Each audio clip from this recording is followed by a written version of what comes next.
The Americans, Chapter 20, Politics of the Roaring Twenties, Section 3, The Business of America.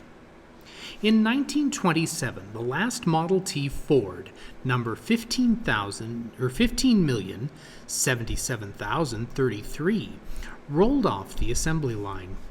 On December 2nd, some 1 million New Yorkers mobbed showrooms to view the new Model A.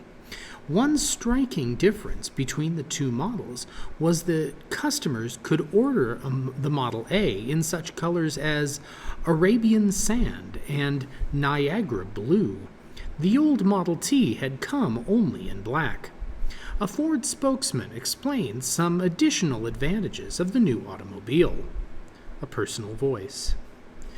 Good looking as that car is, its performance is better than its appearance.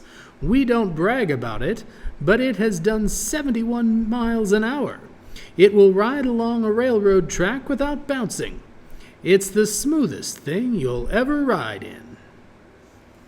The automobile became the backbone of the American economy in the 1920s and remained such until the 1970s. It profoundly altered the American landscape and American society, but it was only one of several factors in the country's business boom of the 1920s. Part 1. American industries flourish. The new president, Calvin Coolidge, fit into the pro-business spirit of the 1920s very well. It was he who said, "The chief business of the American people is business. The man who builds a factory builds a temple. The man who works there worships there." Both Coolidge and his Republican successor, Herbert Hoover, favored government policies that would keep taxes down and business profits up, and give businesses more available credit in order to expand. Their goal was to keep government interference in business to a minimum and to allow private enterprise to flourish. For most of the 1920s, this approach seemed to work. Coolidge's administration continued to place high tariffs on foreign imports, which helped American manufacturing. Reducing income taxes meant that people had more money in their pockets. Wages were rising because of new technology, and so was productivity. The impact of the automobile. The automobile literally changed the American landscape. Its most visible effect was the construction of paved roads suitable for driving in all weather. One such road was the legendary Route 66, which provided a route for people trekking west from Chicago to California. Many, however, settled in towns along the route.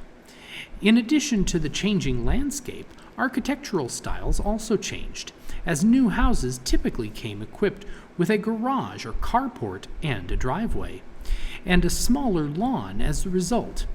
The automobile also launched the rapid construction of gasoline stations, repair shops, public garages, motels, tourist camps, and shopping centers. The first automatic traffic signals began blinking in Detroit in the early 1920s. The Holland Tunnel, the first underwater tunnel designed specifically for motor vehicles, opened in 1927.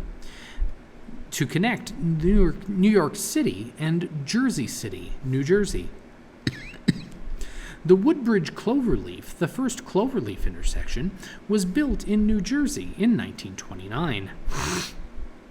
The automobile liberated the isolated rural family, who could now travel to the city for shopping and entertainment. It also gave families the opportunity to vacation in new and faraway places. It allowed both women and young people to become more independent through increased mobility.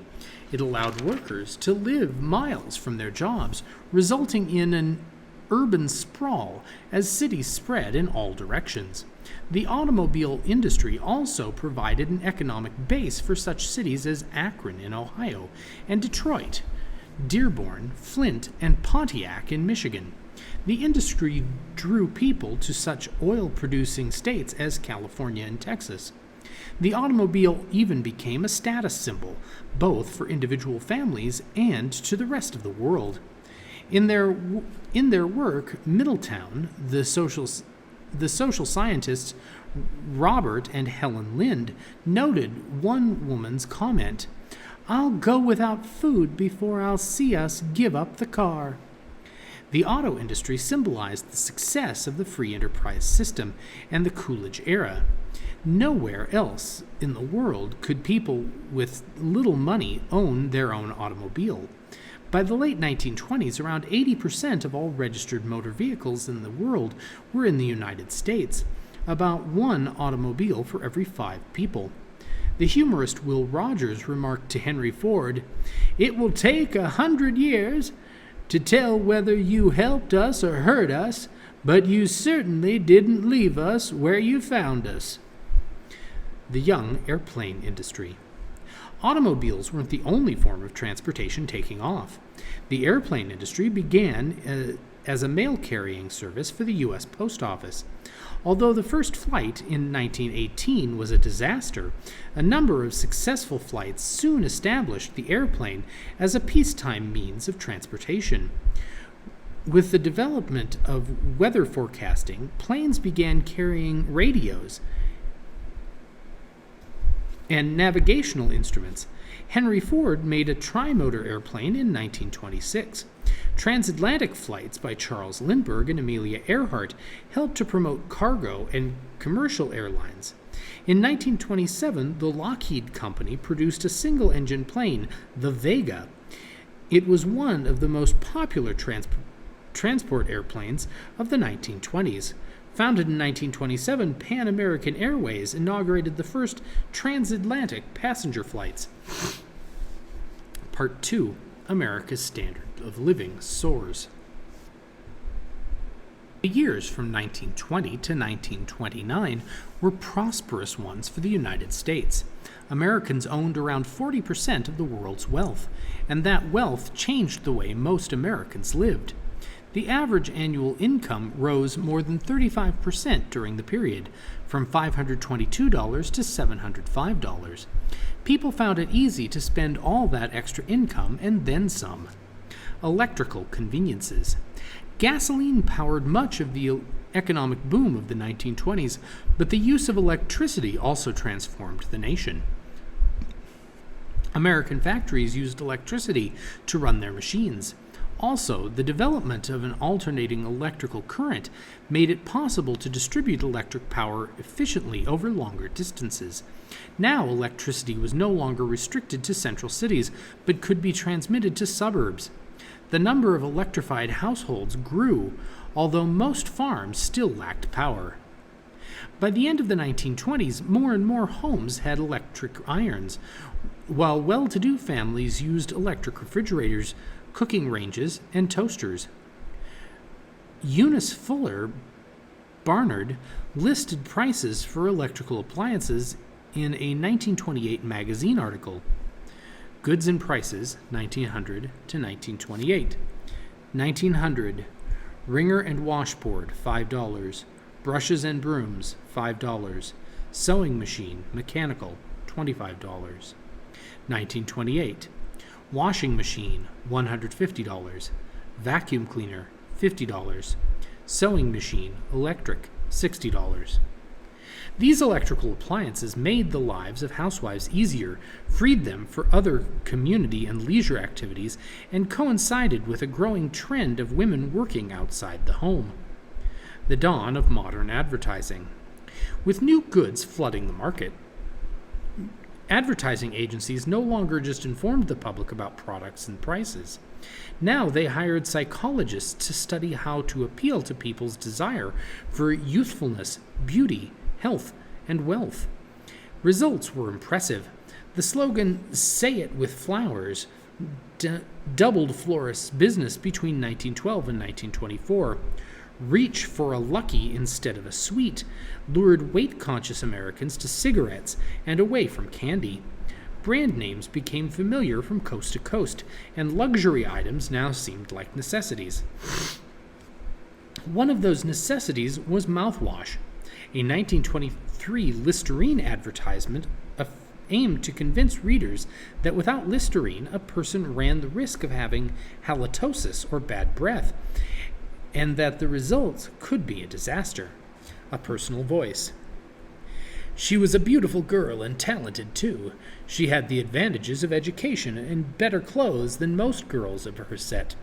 She possessed that culture and poise that travel brings. Yet in one pursuit that stands foremost in the mind of every girl and woman, marriage, she was a failure. Business people applied the powers of advertising to other areas of American life. Across the land, they met for lunch with fellow members of such service organizations as Rotary, Kiwanis, and the Lions. As one observer noted, they sang songs, raised money for charities, and boosted the image of the businessman as a builder, a doer of great things, yes, and a dreamer whose imagination was ever seeking out new ways of serving humanity. Many Americans idolized business during their prosperous times. Part 3. Superficial prosperity. During the 1920s, most Americans believed prosperity would go on forever. The average factory worker was producing 50% more at the end of the decade than at its start. Hadn't national income grown from $64 billion in 1921 to $87 billion in 1927? Weren't most major corporations making fortunes? Wasn't the stock market reaching new heights? Producing great quantities of goods. As productivity increased, businesses expanded. There were numerous mergers of companies that manufactured automobiles, steel, and electrical equipment, as well as mergers of companies that provided public utilities. Chain stores sprouted, selling groceries, drugs, shoes, and clothes. 5 and dime stores like Woolworths also spread rapidly. Congress passed a law that allowed national banks to branch within cities of their main office. But as the number of businesses grew, so did the income gap between workers and managers. There were a number of other clouds in the blue sky of prosperity.